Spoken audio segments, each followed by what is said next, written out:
here.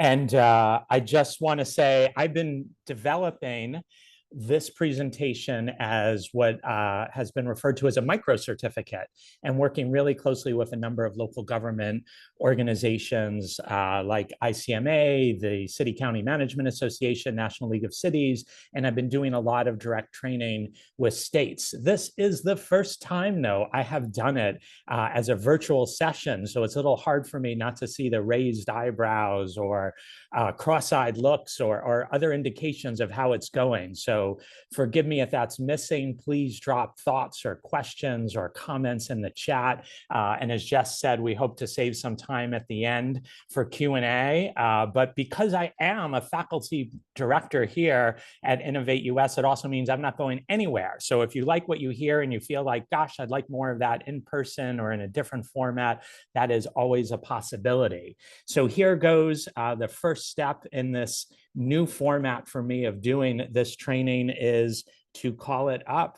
So I'm going to hopefully, do I have it in presentation mode, Jess? Is it looking okay? Yep, you look great. All right. So let's jump in. That's me again, the powerful voice that Jess introduced. We'll see how that goes. I will just note here, in addition to being a professor at Northeastern and working at InnovateUS, I've been spending a lot of time on the issue of AI, and am also running a collaborative called Rethink AI, which is a network of universities, including Cornell and Johns Hopkins and UC Berkeley and Boston University, in addition to Northeastern, working with local governments around the country to make sense of AI. So really kind of swimming in all the possibilities of AI and what we can do. In terms of what we'll cover today, it is ridiculously ambitious for me to cover in whatever it is, 37 minutes, so that we have time for Q&A. So first, for those of you that are new to the topic, I'm going to do a very quick walkthrough of just the bare basics of what AI is. And then we're going to spend a little bit of time on AI risks and culture and the applications. And then the last part, which I'm hoping will be helpful even for those of you who feel pretty comfortable and are using AI all the time, is to get into project planning around AI. So this is something that I've specifically developed for this presentation. And I found that a lot of local governments are finding it useful and adapting it in different ways for their needs. All right, so let us begin with the basics. And the way I like to talk about AI is with the notion of what's different, right? Why is everyone so excited or freaking out about this new technology? Is it really that different than other waves of technology that we've lived through? And if you're like me, we've lived through a few waves of technology where it's felt a little head spinning at times, and it felt as though like the world was going to change, right? Like there was things like smart city and smart governance and all of that. And that did change a lot, and in a lot of ways it didn't. So I think it's important when we start talking about AI to try and clarify what are the primary ways in which it's quite distinct from past technology innovations, and ways in which it's really similar, right? And so I do see it as, in many respects, similar to other technologies, but I do believe, and this is where I'm a techno-optimist in some degree, that it does have the potential to change everything, certainly within the public sector. So ways in which AI is different, and we'll begin to talk about some of this, is I think it creates radical accessibility if it's used the right way. It just makes government services and programs and sort of the density and how opaque the things that we do are more transparent and understandable for the people that we serve, and even for those of us who are working with different colleagues that have trouble understanding what's going on in the housing department. How does that translate in the education department? And in a similar regard, AI has the potential to level the playing field between agencies, within government levels, between the municipal, state, county, and federal level, but particularly level the playing field in terms of how the public sector interfaces with residents. And the last point, and to me, this is one of the more exciting aspects of AI, it's an organizing moment, right? And I don't mean that in a social movement way. I mean it as though people, again, are excited or freaked freaked out, which creates the possibility of advancing reforms that we've long known should happen, but have been really looking for an excuse or a vehicle to advance some of those reforms. And I have found a lot of public officials using it in that way. So, what are some other ways in which AI is different? I like to talk about it in relation to just a simple Google search or internet. That AI, in a lot of ways, is quite distinct because it's really something that you should use where you know something about the topic. And if anything, maybe you're an expert in the topic.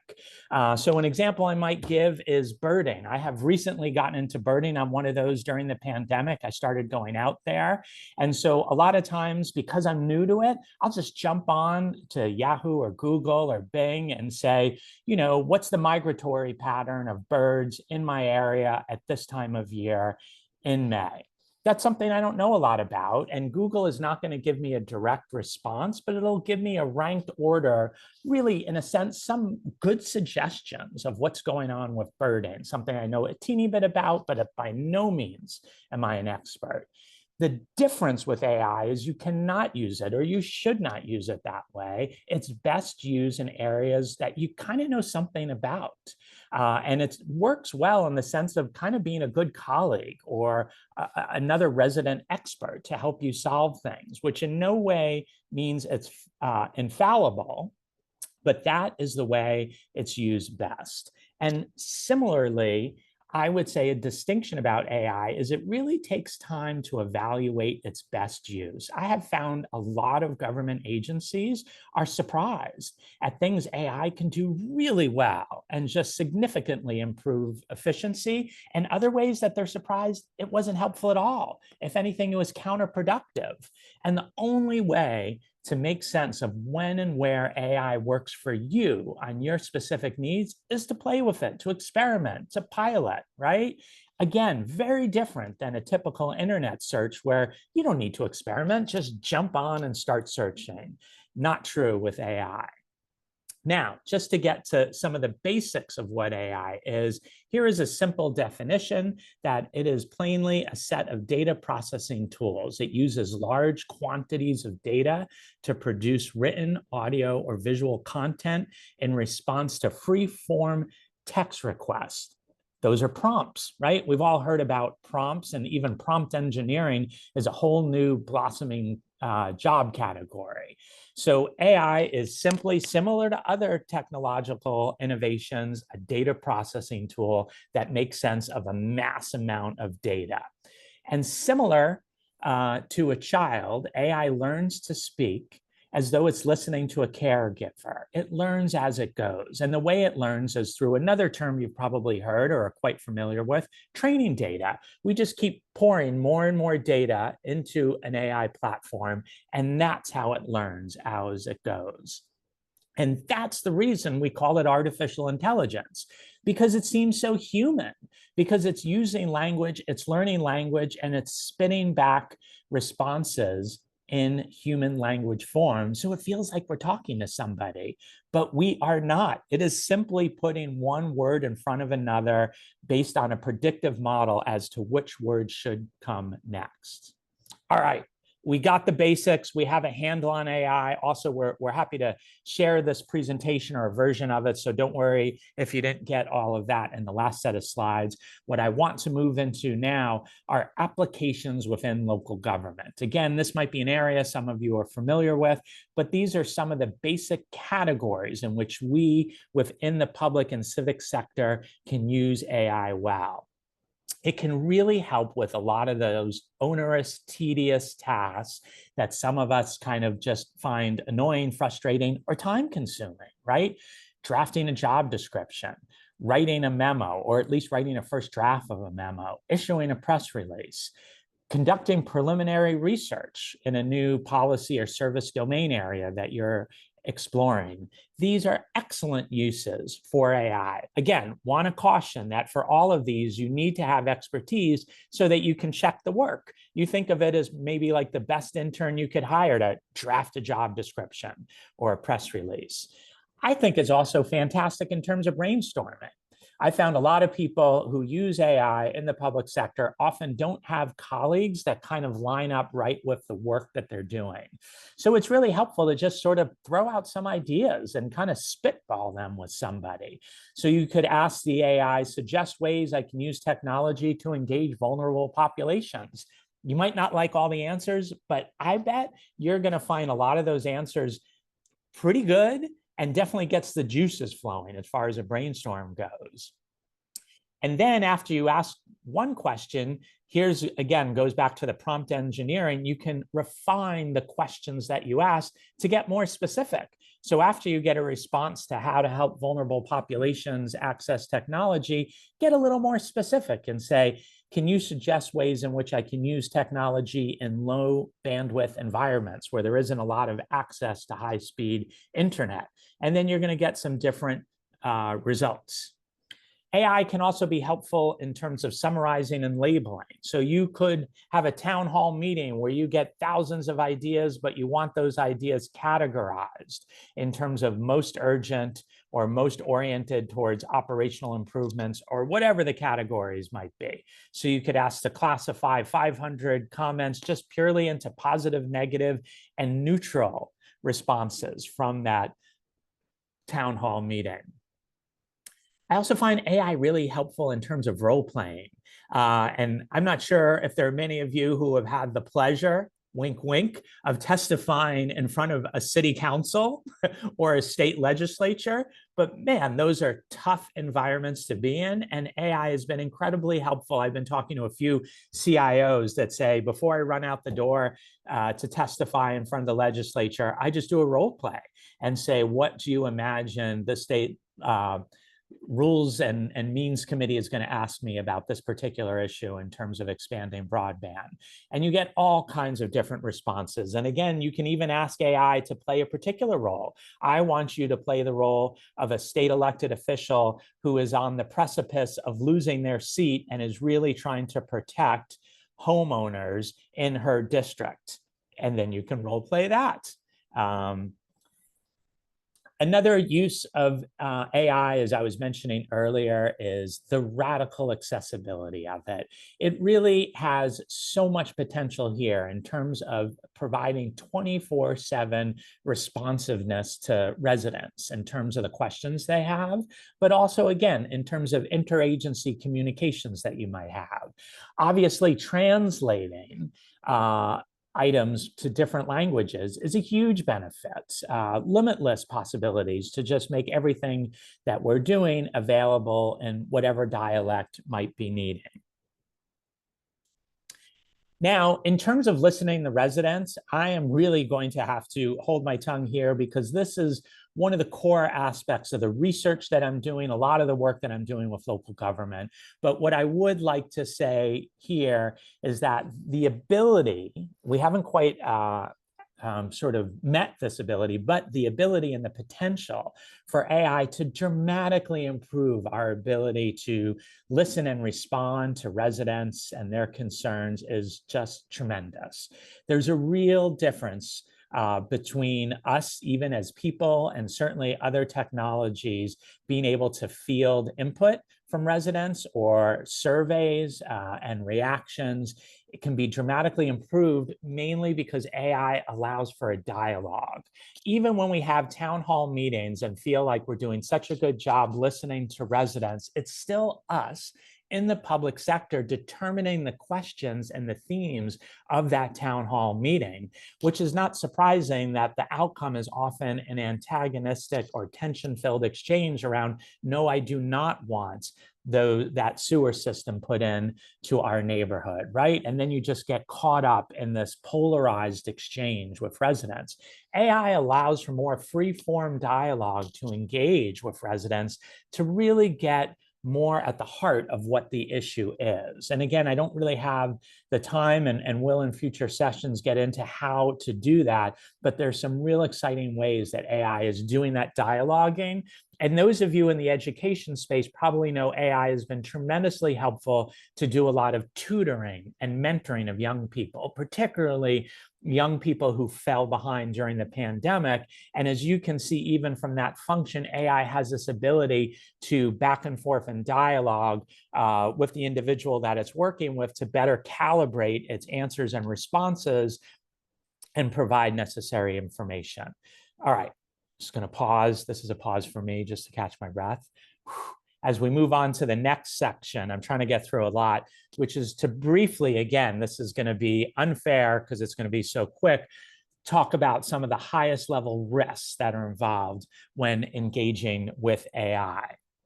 And if you look on the left side, these have the main risks that you've probably heard of: hallucinations, compromised privacy, and bias. And similar to how I started the conversation by saying, there's some ways in which AI is very similar to previous technological improvements. And in some ways, it's really different.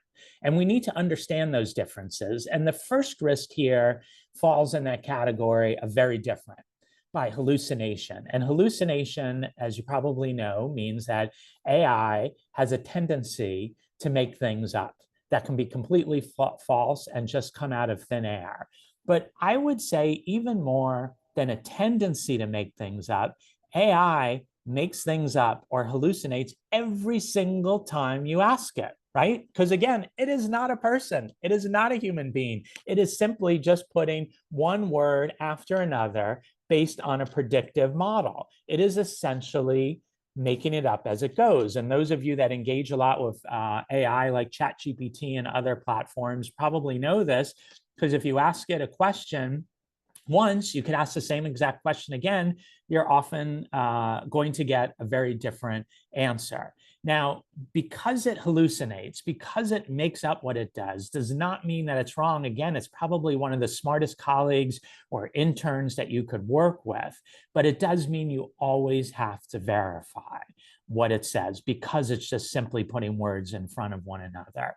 Now, the other two risks are ones that we have had to engage with, and many of us have had to account for and mitigate in the past, which is compromised privacy. That has been an issue with us for a long time. Think cybersecurity. Same issues apply when it comes to AI. I don't know if I would say it's significantly worse or not. It's at the same level of risk. And bias. We have experienced this before in past technologies, working with 311 and other systems, particularly in the criminal justice arena. And again, the bias is just as strong here. And this is because it's humans that are putting the data in, the training data, just as they have been with machine learning and data analysis and data analytics before. So we must be cautious in terms of where that bias exists, right? And the ways to mitigate these risks with AI, which I had talked about before. One is experiment, pilot with it. It's not like a typical search engine that just makes sense. You got to play around with it and see where and when these risks tend to pop up and in what frequency. Again, you must fact check everything all the time. And another mitigating approach is to disclose that you're using AI. As you've probably seen, a lot of private companies and governments and author people such as myself will often have a disclaimer in a document that they're producing that says, AI helped to inform this research or this article or this service notice or whatever the case may be. Just be honest if you're using AI. I'm one of those. I use AI all the time, and I'm happy to say that I have. I encourage my students to use it, and I do, but I say that I do. And then, of course, the last point I think goes without saying, and is something that has existed with all technologies: never input sensitive data, right? That would compromise confidentiality. I'm going to skip this slide, but this has more background that we can share in terms of addressing bias in particular within AI use. All right, I want to get to the next part of the presentation, which is a little different. And again, this is one where I have whole presentations and courses on, so it's going to be wildly quick, which is culture. And I want to pause here because I do think culture is critically important for anything that we do in the public sector. And I think it's unfortunate that we don't talk about it enough. So you're going to have to hear me talk about it at least for a couple minutes. I also want to note, if it doesn't come up in terms of the work that you're doing and you realize it's important, you're not alone. Right? I teach in a School of Public Policy and Public Administration, and we never talk about culture, which I think is shameful, right? If we are helping to develop public administrators of the future, it's just mind-boggling to me that we don't talk about culture, because it is so impactful in terms of the work that we do. And AI, as you're hearing me say, is a very different technology in a lot of ways. And there are ways in which we have to advance different principles. And so that also means paying very close attention to the culture that we're working in and the culture that we want, and then how AI is going to interface with it. So even if we're not doing a deep cultural analysis, we should have at least a rudimentary sense of what our culture is and how it connects to AI. Now, in terms of culture, just a really quick way of thinking about it is that culture is often confused with strategy, and they're very different. Strategy is what you do. It's kind of what you're aiming for. Let's say we want to better align our criminal justice and education policies. That's what we want to do. That's a goal in a sense. And culture is how we do the work, how we operate, right? And both are animated by a vision and results, but strategy is usually measured by goals, metrics, and initiatives, things that you can easily get your arms around and count and quantify in a lot of ways, and see if you're on track to meet the strategy and the goals that you have. Whereas culture is a lot more nebulous, and it just takes more work, frankly, because it's the values that inculcate everything that we're doing. And it has a lot to do with leadership. And again, AI has a lot to do as well with having strong and clear leadership. And culture is very much about the habits that we use. And again, AI, which in a lot of ways is simply synonymous with advanced technology, has a lot to do with changing or improving the habits, maybe not necessarily of us, but of those that we're responsible for or that we're managing in our day-to-day work. I am going to move past this slide on culture and talk again. This is one more whole other topic area that I just want to touch on, and it kind of plays into the plan that we're going to put together, which is partnerships. Now, this is also something that I think us in schools of public policy and public administration don't do a good job of. And I would also say a lot of governments that I work with could probably do a better job of partnerships. And gosh, AI is an area where it's hugely important to think about partnerships in terms of those that can help us as we advance AI and technology strategies. And not surprisingly, we love partnerships because we're at a university here to help you. We are here to assist. And I'm guessing a lot of you have partnerships or some relationships and collaborations with local institutions of higher learning in your community, community colleges, HBCUs, startup companies, chambers of commerce, you name it, right? Partnerships are critical. It's very difficult for us in the public sector to go it alone, do it all by ourselves. And AI is a case example number one in terms of the need for partnerships. And the reason for partnerships, especially when I think about universities, is cost savings. There are complementary skills, right? There are a lot of us that are quite good at AI within universities who could be helpful. They provide credibility or sometimes an imprimatur of neutrality in terms of working on the issues to avoid polarization or controversy. And some of the other specific reasons why, I'm having trouble, where universities can be really helpful partners with AI is the computational infrastructure. This is something that I'm doing in the collaborative I mentioned earlier, Rethink AI, where we're working with a network of universities. And we have a goal of trying to set something up like a national lab network, where institutions of higher learning or possibly others might be able to provide computational infrastructure for public government. So this is something that we think is a real possibility and could be really helpful to local governments. And in a similar way, universities or other institutions could provide storage and warehousing, protect confidentiality, and of course, just provide nuts and bolts analysis and evaluation of the services and programs that you are working on. So partnerships are key. Now, I want to get into the part that may be of most interest to you on this Zoom and helpful to you as you go forward, which is to look at planning and how do you put this together. And I have been doing this work for about 10 years, working with state and city governments, and essentially trying to create a framework for how to put together a strategy, a culture, a plan, essentially, for matching technology to the goals that you have in a particular area or for your agency or for your government, right? Because this is not about technology as an end unto itself. It's about technology as a means to an end. And a lot of times it's really confusing in terms of thinking of technology just to implement a new nifty tool. I know a lot of people in government did that in the age of apps creation, where people would use their phones to do things like see, click, fix, and take pictures of potholes, which is great, but it wasn't really connected to a plan. And then a lot of times it had adverse consequences. So I will not pretend that the plan I'm about to share with you now is the exact right one for you. But it's one that I found pretty helpful after refining it, working with governments on a similar plan through e-government. I think it's also one that could be malleable.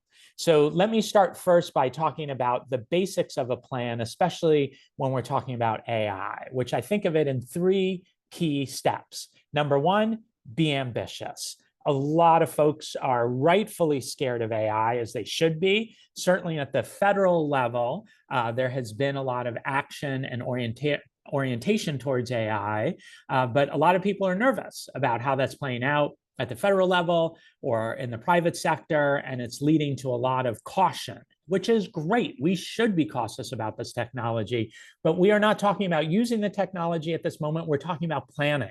This is a planning exercise. So let's start by being ambitious about the things that we want to accomplish or could accomplish. We'll address risk, right? And then the second is how to get started, how to really get it off the ground. I find a lot of folks, especially with AI, often are stuck at go. And then the third piece at a high level when working with AI is to have guiding principles, or you might think of it as values. This goes back to the culture we were talking about earlier that will animate your work, not only in terms of you and your team, but for others that are trying to understand the work that you're doing.